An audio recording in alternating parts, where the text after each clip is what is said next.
guys! Long time no see. Andito na naman si Koreanang Hilaw.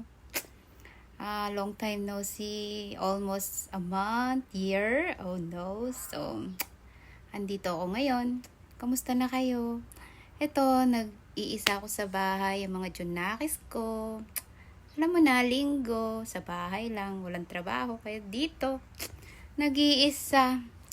Sad. Pero at least, nag-i-enjoy dahil kausap ko kayo.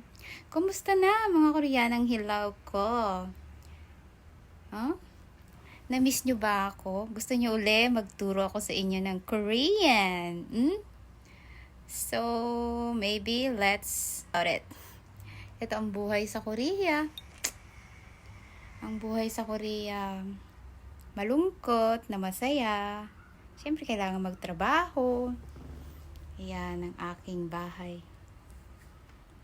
Alam niyo pa guys, di ba yung sabi ko sa inyo, malalaki na yung mga isda ko, di ba dati? Pinakita ko rin sa inyo yung isda ko ngayon, malalaki na sila. Gusto niyo makita? Okay, ipapakita ko sa inyo. Wait a minute. Ayan ang aking mga isda ngayon.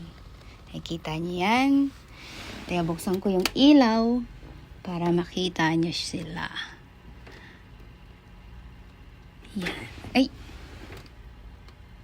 Ayan. Ayan yung aking mga isda. Malalaki na sila. Bakit ayaw umilaw to? Nagagalaw kasi.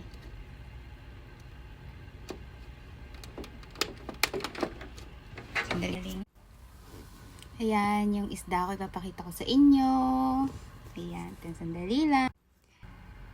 Ayan yung mga isda ko, malalaki na sila. Tingnan nyo sila. Ayan.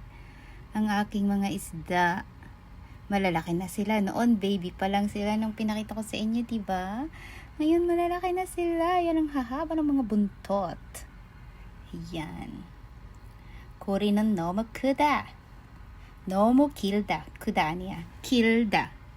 길다, it means long. Yan ang aking mga isda. Yan lang ang aking, pag wala akong pasok, yan. Sad to say, alone, pag wala ang mga kido ko dito sa bahay. Ayan, nakita nyo ng aking isda, di ba malaki na sila? So, guys, kung gusto nyo, magturo ulit ako sa inyo ng Korean. So, it's okay. So, magtuturo ulit tayo mag-Korean lesson ulit tayo. Because kasi, alam nyo, nag-busy ako. Kaya, busy sa work. Kaya, so tired. Tas, uwi ng Pinas. Balik dito. Ganyan. So, I have no time. So, let's think about, I want to get again my video. Okay, let's. Bye-bye. So, see you next time. Pag uwi ko ng Pinas, uwi ako ng Pinas ulit. Bye! Koreanang Hilaw, ang inyong lingkod. Babu, 사랑해, 친구들.